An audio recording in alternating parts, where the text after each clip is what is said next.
Hi friends, Kavichandra audio நாவல் சேனலுக்கு அன்புடன் உங்களை வரவேற்கிறேன்.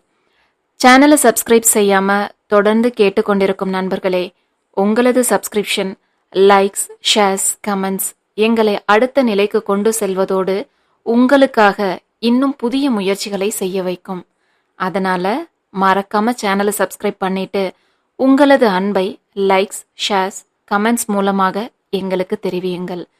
கதைகளை தொடர்ந்து நீங்கள் கேட்க விரும்பினால் அப்படியே பக்கத்துல இருக்க பெல் பட்டனை கிளிக் பண்ணுங்க. வாங்க கதைக்குள்ள போகலாம். யானும் 45. கீதாவை பரிசோதித்த டாக்டர்கள் அவளுக்கு இரத்த அழுத்தமும் பயமும் அதிகமாக இருப்பதால் அறுவை சிகிச்சை செய்ய வேண்டிய நிலையும் வரலாம் என கூறியிருந்தனர். முடிந்தவரை சுகப்பிரசவத்திற்கு முயல்வதாகவும் ஒருவேளை முடியாமல் போனால் அறுவை சிகிச்சை செய்ய வேண்டி வரும் என்றும் முன்பே தெரிவித்து இருந்தவர்கள் அதற்கான ஏற்பாட்டையும் சேர்த்தே செய்ய சொல்லி இருந்தனர். கீதாவின் மூலம் ஆனந்த் மற்றும் கஸ்தூரி ஊரில் இல்லை என்பதை அறிந்து கொண்டவளுக்கு அடுத்து என்ன செய்வது என்றே புரியாத ஒரு நிலை. பதட்டத்தோடு மீண்டும் ஆனந்தை தொடர்பு கொள்ள முயன்று முடியாமல் தவித்தவளுக்கு அடுத்து இதை எப்படி கையாள்வது என புரியாத ஒரு தடுமாற்றம் உண்டானது. ஆனந்திடம் விஷயத்தை சொல்லிவிட்டால் போதும், மற்றதை அவன் பார்த்து கொள்வான் என்று புரிந்தாலும் அலைபேசி தொடர்பே கிடைக்காத நிலையில் என்ன செய்வது என்ற தவிப்போடு இருந்தவளுக்கு சகுந்தலாவிடம் இதை சொல்லும் எண்ணம் எல்லாம் துளியும் இல்லை. சற்று முன்தான் அவரின் உடல்நிலை பற்றியும் கீதா கூறியிருந்ததால் மேலும் இதை பற்றி பேசி அவரின் உடல்நிலையை மோசமாக்க ஆரா விரும்பவில்லை. முதலில் இதை தெரிவிக்க வேண்டியதோ கீதாவின் கணவனுக்குத்தான். ஆனால் கமலின் அலைபேசி எண்ணோ ஆராவிடம் இல்லை. இப்படி எந்த பக்கம் சென்றாலும் வழியில்லாத ஒரு நிலையில் ஆரா தவித்து கொண்டிருக்க அதற்குள் அவளை தேடி மருத்துவர் வந்துவிட்டார். அவங்க ஃபேமிலி மெம்பர்ஸ் வந்தாச்சா என்றவருக்கு என்ன பதில் சொல்வது என தெரியாமல் ஆரா திருதிருத்து கொண்டிருக்க, என்ன வந்தாங்களா இல்லையா, இதுக்கு மேலும் லேட் செய்யறது அவங்களுக்கு தான் ரிஸ்க். உங்களுக்கு எத்தனை முறை சொல்றது, நாங்க எல்லாத்துக்கும் தயாரா இருக்கணும், புரியுதா என்றார் படபடப்போடு மருத்துவர். எஸ், நான் இன்ஃபார்ம் செஞ்சு இருக்கேன் என அப்போதைக்கு ஏதோ ஒன்றை கூறி சமாளித்தவள் எப்படி யாரை தொடர்பு கொள்வது என்ற யோசனையோடு இங்கும் அங்கும் ஆரா நடந்து கொண்டிருக்க சுஜாவிடம் இருந்து அழைப்பு வந்தது. ஆரா, என்னாச்சு, ஆர் யூ ஓகே என ஆரா அலைபேசியை எடுத்ததும் படபடப்போடு கேட்டவளை புரியாமல் பார்த்தவள், என்னாச்சு சுஜு என்றாள் ஆரா. இல்ல, எக்ஸாம் முடிஞ்சு இவ்வளவு நேரம் ஆகுது, நீ இன்னும் வீட்டுக்கு வரலையா, அதான் எனக்கு கொஞ்சம் டென்ஷன் ஆகிடுச்சு என்று சுஜா கூறவும் இங்கு நடந்த அனைத்தையும் விவரித்தாள் ஆரா. ஓ என அந்த சூழ்நிலையை உள்வாங்கி கொண்ட சுஜா, இப்போ என்ன செய்ய போற என்றதும் அதுதான் எனக்கும் புரியல என்றாள் ஆரா. நான் சரண அங்க அனுப்பவா, தனியா எப்படி அங்க சமாளிப்ப என்றாள் சுஜா. வேண்டாம் சுஜு, ஆஃபீஸில் இருக்கிறவரை ஏன் டிஸ்டர்ப் பண்ற, வேற ஏதாவது ஒரு வழி கிடைக்கும் என்று ஆரா சொல்லி கொண்டிருக்கும் போதே, அது கிடைக்கும் போது கிடைக்கட்டும், நான் சரணுக்கு சொல்றேன், அவன் ஏதாவது செய்ய முடியுமான்னு பார்ப்பான் என்று அழைப்பை துண்டித்து இருந்தாள் சுஜா. அடுத்த 5 நிமிடங்களில் சரணிடம் இருந்து ஆராவுக்கு அழைப்பு வந்தது. எந்த ஹாஸ்பிட்டல், எங்க இருக்க நீ என எடுத்ததும் சரண் கேட்கவும் அவனுக்கு தான் இருக்கும் இடத்தை விளக்கியவள், சரண் எனக்கு ஒரு ஹெல்ப் பண்ணணும் என்றாள். சொல்லு என்றதும் ஒரு பகுதியின் பெயரை சொல்லி, இங்க இருக்கிற பேங்க்ல தான் கமலநாதன் கீதாவோட ஹஸ்பண்ட் ஒர்க் பண்றாங்க. அவங்க ஃபோன் நம்பரோ வேற டீட்டெயில்ஸோ எதுவும் எனக்கு தெரியாது, அவரை காண்டாக்ட் செய்யவும் முடியல, நேரில் போய் தான் பார்க்கணும், உன்னால முடியுமா என்றிருந்தாள் ஆரா. ஓகே, நான் பார்க்குறேன் என்று அவன் அழைப்பை துண்டித்து விட அவளுக்கும் கமல் விரைவாக இங்கு வந்துவிட்டால் போதும் என்றே தோன்றியது. கமலை பற்றி அவளுக்கு பெரிதாக ஒன்றும் தெரியாது. எப்போதோ ஒரு முறை ஆனந்த் பேசியதை வைத்து அவன் வேலை பார்க்கும் வங்கியின் பெயரை கூறியிருந்தவள் சரணிடம் இருந்து வரப்போகும் பதிலை எதிர்பார்த்து காத்திருக்க துவங்கினாள். அடுத்த அரை மணி நேரத்தில் சரணிடம் இருந்து ஆராவுக்கு அழைப்பு வந்தது. நீ சொன்ன அந்த கமல் ஒரு மீட்டிங் விஷயமா இன்னைக்கு மார்னிங் தான் பெங்களூர் கிளம்பி போயிருக்காரு. ஒரு நாள் ட்ரிப்புன்னு தான் சொல்றாங்க.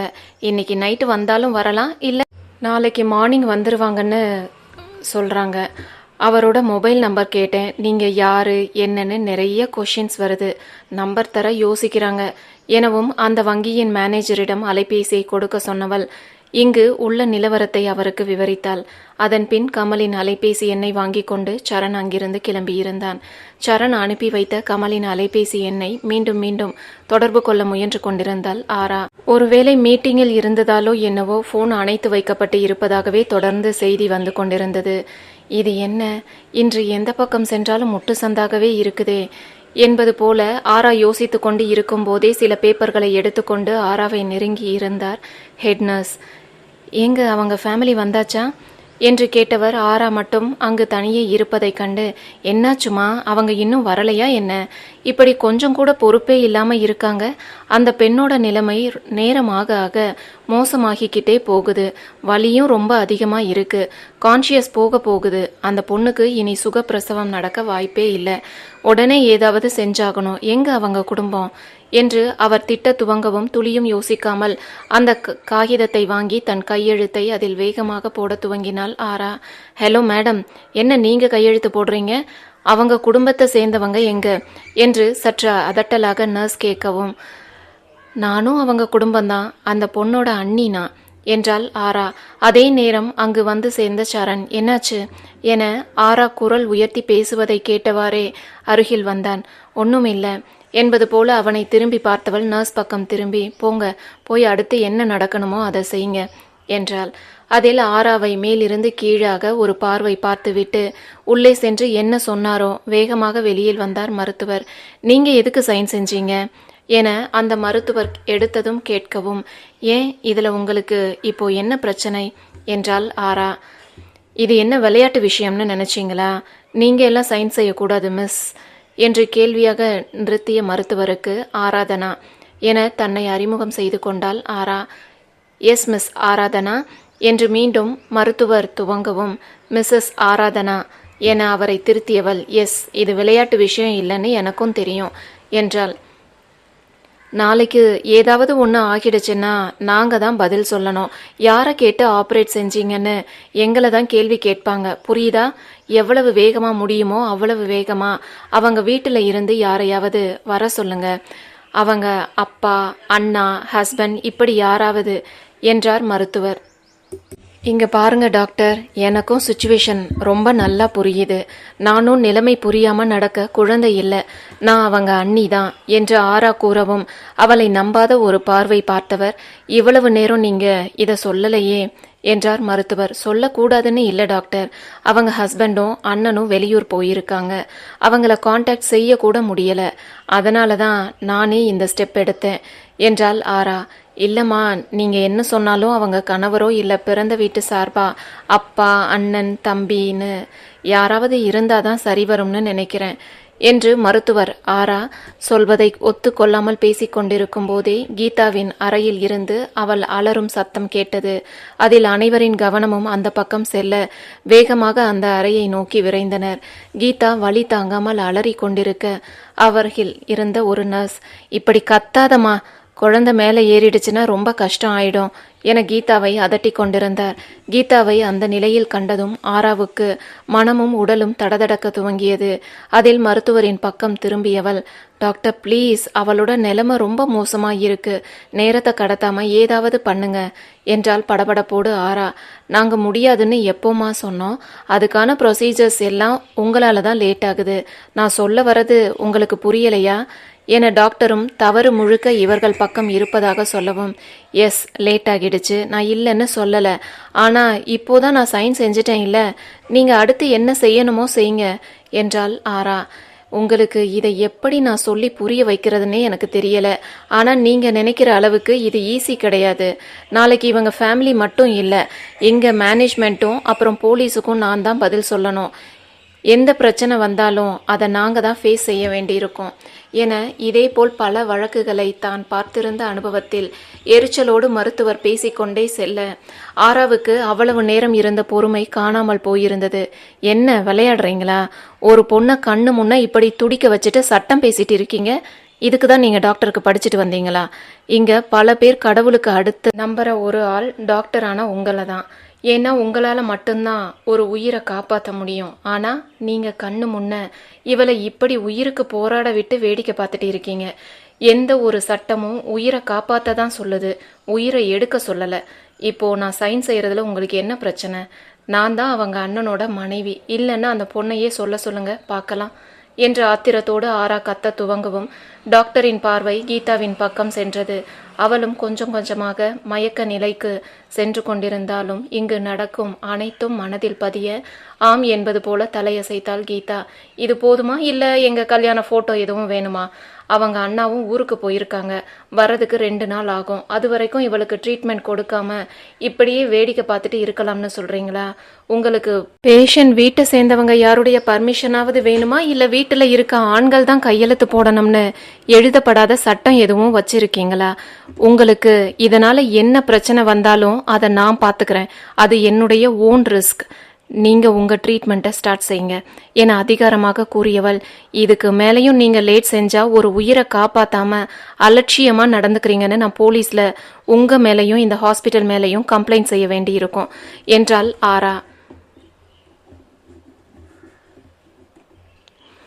இது என்னடா வம்பா போச்சு என்பது போல ஆராவை ஒரு பார்வை பார்த்த மருத்துவர் கீதாவின் நிலை மேலும் மோசமாகி கொண்டு இருப்பதைக் கண்டு வேறு எதுவும் பேசாமல் அடுத்தடுத்த வேலைகளை செய்ய உத்தரவிட்டார்.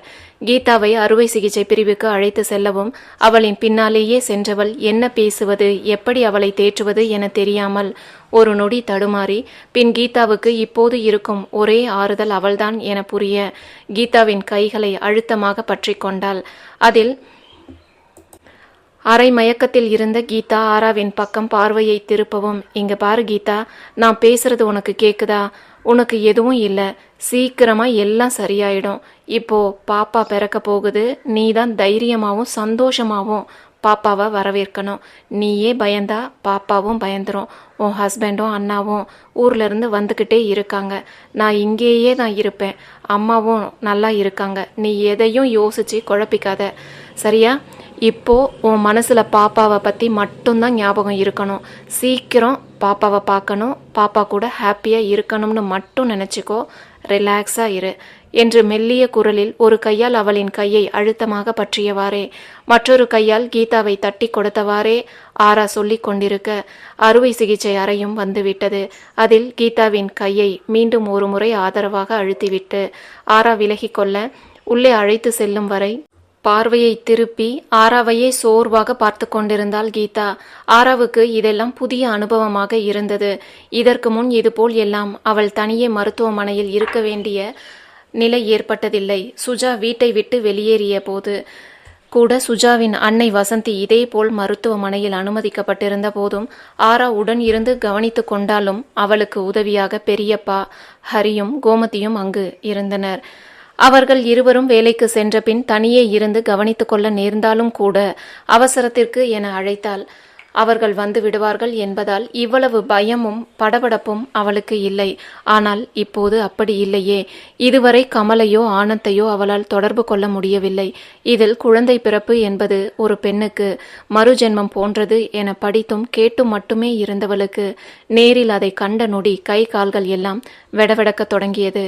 இதில் தனியே நின்று சூழ்நிலையை கையாள வேண்டிய நிலை வேறு சேர்ந்து கொள்ள தன்னுள் உண்டான பயத்தை வெளியில் காண்பித்தாள் கீதா.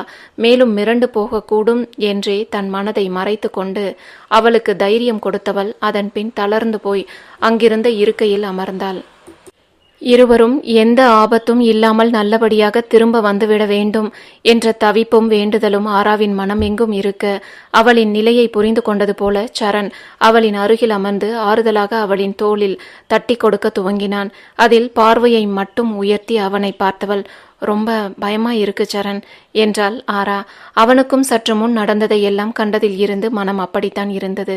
ஆனாலும் அதை மறைத்து கொண்டு ஆரா கீதாவுக்கு செய்தது போலவே ஆராவுக்கு ஆறுதல் சொல்ல துவங்கினான் சரண். இங்க பாரு ஆரா, ஒரு நாளைக்கு எத்தனை குழந்தைகள் நம்ம நாட்டுல பிறக்குதுன்னு தெரியுமா? எல்லாருக்குமேவா பிரச்சனையாகுது? நாம ஏன் நெகட்டிவா யோசிக்கணும்? பாப்பாவுக்கும் அவங்களுக்கும் பெருசா எந்த பிரச்சனையும் இருக்காதுன்னு நம்புவோம். நீ இவ்வளவு டென்ஷன் ஆகாத, ரிலாக்ஸா இரு, பாசிட்டிவா யோசி, புரியுதா என அவளை ஆறுதல் படுத்தியவன் அதன் பின்னே ஏன் கீதாவின் பக்கம் இருந்து இன்னும் வேறு யாரும் வரவில்லை என்ற விவரங்களை கேட்டு தெரிந்து கொண்டான். மனம் பதபதைக்க அமர்ந்திருந்தாலும் அவ்வப்போது ஆராவின் விரல்கள் தன்னிச்சையாக ஆனந்திற்கும் கமலுக்கும் மாற்றி மாற்றி அழைப்பு விட்டு கொண்டே இருக்க, அவளே எதிர்பார்க்காத ஒரு தருணத்தில் ஆனந்த் அந்த அழைப்பை ஏற்றி இருந்தான். ஆராவிடமிருந்து அழைப்பு என்றவுடன் அவள் கோபத்தில் இருக்கும் நேரத்தில் அவ்வளவு எளிதாக அழைப்பவள் இல்லையே என்று யோசித்தவன் எதுவும் பிரச்சனையாக இருக்குமோ என்று தோன்றிய நொடி முதல் ரிங்கிலேயே அழைப்பை ஏற்றி இருந்தான் ஆனந்த். அதை கூட உணராமல் ஏதோ நினைவில் அமர்ந்திருந்தவளின் செவியை, தனு தனு என்னாச்சு, எதுவும் பிரச்சனை இல்லையே என்ற ஆனந்தின் படபடப்போடு கூறிய குரல் தீண்டியது. அதில் சட்டென நிமிர்ந்தவள், விஸ்வா விஸ்வா என்று அடுத்த வார்த்தை வராமல் படபடக்கவும் இவளின் குரலில் மேலும் பதட்டமாக்கி போனான் ஆனந்த். அதில், தனு தனுமா என்னடா ஆச்சு, எங்கு இருக்க நீ, என்ன பிரச்சனை என்று அவன் பயமும் படபடப்புமாக விடாமல் கேள்விகளை கேட்டுக்கொண்டே இருக்க, அவ்வளவு நேரம் பதட்டத்திலும் படபடப்பிலும் இருந்தவளுக்கு அந்த குரலே அதை தணிக்க போதுமானதாக இருந்தது. விழிகளை மூடி ஒரு நொடி தன்னை அமைதிப்படுத்தி கொண்டவள், எனக்கு எதுவும் இல்லை விஸ்வா, கீதாவுக்கு தான் லேபர் பெயின் வந்துடுச்சு, நான் ஹாஸ்பிட்டல்ல சேர்த்திருக்கேன் என்று தொடங்கி அனைத்தையும் ஒன்று விடாமல் கடகடவென சொல்லி முடித்தாள் ஆரா. முதலில் அவள் சொன்னதை கேட்டு பதட்டமானாலும் பின் அங்கு நடந்த அனைத்தையும் கேட்டு தெரிந்து கொண்டவன், சரி நீ டென்ஷன் ஆகாத, உனக்கு துணையா நம்ம கடை பையனை அனுப்பி வைக்கிறேன், கமலையும் லைன்ல பிடிக்க பார்க்குறேன், நீ ரிலாக்ஸ்டா இரு என்று அடுத்தடுத்து என்ன செய்யலாம் என்று பேசிக்கொண்டே சென்றவன், தனியா அங்க சமாளிச்சிடுவ இல்ல என்றான் தவிப்பான குரலில். அந்த குரல் அவ்வளவு நேரம் ஒலித்த தங்கையின் மீதான அக்கறையில் வெளிப்பட்ட குரல் இல்லை. இது இவளுக்கான தவிப்பான குரல் என புரிய ஆரா பதில் சொல்ல முயன்ற அதே நேரம், ஆரா முதல்ல இதை கொஞ்சம் குடி, மதியம் கூட நீ எதுவும் சாப்பிடல, இதை குடிச்சா கொஞ்சம் ரிலாக்ஸ்டா இருக்கும் என்று அவள் அருகில் ஜூஸோடு வந்து நின்றான் சரண். ஆராவுக்கும் இப்போதைக்கு அது தேவையா இருக்க நானே கேட்கணும்னு நினைச்சேன், ரொம்ப டென்ஷனா இருந்தது, தேங்க்ஸ் சரண் என்று புன்னகையோடு அதை வாங்கி கொண்டாள் ஆரா. இவை அனைத்தையும் அந்த பக்கம் இருந்து கேட்டு கொண்டிருந்தான் ஆனந்த். முதலில் கேட்டவுடனே ஆனந்த் அந்த குரல் யாருடையது என்பதை ஊகித்திருக்க, இவன் ஏன் இங்கு வந்தான் என்ற எண்ணத்தோடு பல்லை கடித்தாலும் அதை பற்றி ஆராவிடம் எதுவும் பேசிக்கொள்ளவில்லை ஆனந்த். நான் இப்போவே இங்க இருந்து கிளம்புறேன், ஏதாவது தேவைன்னா என்னை கூப்பிடு, கமலையும் நான் எப்படியாவது பிடிக்க பார்க்குறேன் என்று ஆனந்த் கூறவும், அப்படியே உங்க சிஸ்டர் கிட்ட சொல்லி ஆன்ட்டியை கொஞ்சம் போய் பார்க்க சொல்லுங்க என்றவளின் வார்த்தைகள் அந்த பக்கம் கேட்டுக்கொண்டிருந்தவனின் மனதில் நிம்மதியை பரவ செய்தது. இப்போவே போக சொல்றேன் என்றவன், நான் வர வரைக்கும் அங்க இருப்ப இல்ல என்றான். யாரும் வராம நான் விட்டுட்டு போக மாட்டேன் என அவன் கீதாவை எண்ணி வருந்துவதாக நினைத்து பதிலளித்து அழைப்பை துண்டித்து இருந்தாள் ஆரா. அடுத்த அரை மணி நேரத்தில் ஆண் குழந்தை பிறந்திருப்பதாக நர்ஸ் வந்து சொல்லவும் ஒரு நிம்மதியான பெருமூச்சை இழுத்து விட்டவள் மனதார கடவுளுக்கு நன்றியுரைத்துவிட்டு அமர்ந்தாள். அடுத்த 10 நிமிடத்தில் குழந்தையை பூக்குவியல் போல நர்ஸ் கொண்டு வந்து காண்பிக்கவும் அதை எப்படி கைகளில் வாங்குவது என கூட தெரியாமல் ஆரா தடுமாறி நிற்க, அவளின் அதீத சந்தோஷத்தையும் அந்த தடுமாற்றத்தையும் புரிந்து கொண்ட நர்ஸ் தானே குழந்தையை தூக்குவது எப்படி என ஆராவிற்கு சொல்லிக் கொடுத்தார்.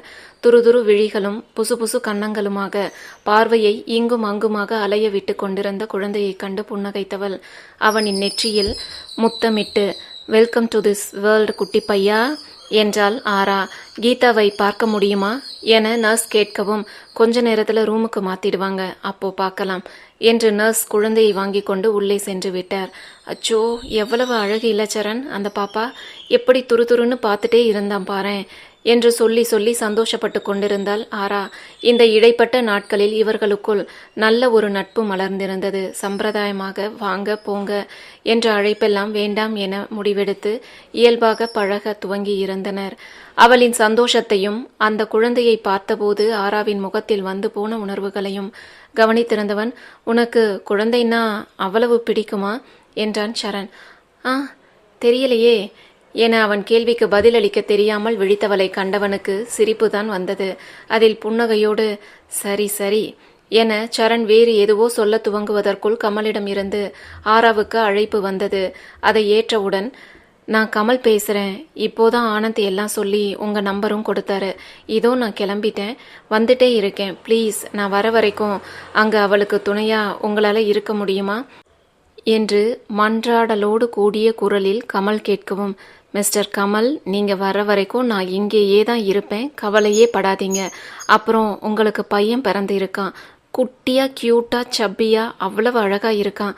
கீதாவும் நல்லா இருக்கா. நீங்க டென்ஷன் ஆகாம சீக்கிரம் கிளம்பி வாங்க என அழைப்பை துண்டித்தவளுக்கு அப்போதே ஆனந்திற்கு இன்னும் குழந்தை பிறந்த தகவலை கூறாதது நினைவுக்கு வர உடனே அவனுக்கு அழைத்தாள் ஆரா. அப்போது போலவே முதல் ரிங்கிலேயே அதை எடுத்திருந்தவன் அங்க எதுவும் பிரச்சனை இல்லையே என பதட்டத்தோடு கேட்கவும், அதெல்லாம் எதுவும் இல்லை, நீங்க மாமா ஆகிட்டீங்க, கீதாவுக்கு பையன் பிறந்திருக்கான் என்றாள் ஆரா. அதற்கு அவன் நிம்மதி பெருமூச்சை வெளியேற்றுவது இங்கு ஆராவுக்கு கேட்டது. கார் தானே ஓட்டிட்டு இருந்தீங்க, இனி டென்ஷன் இல்லாம பொறுமையா வாங்க, கமலும் பேசினர் என்றாள் ஆரா. இன்றைய அவளின் இந்த உதவியை என்றுமே அவனால் மறக்க முடியாது.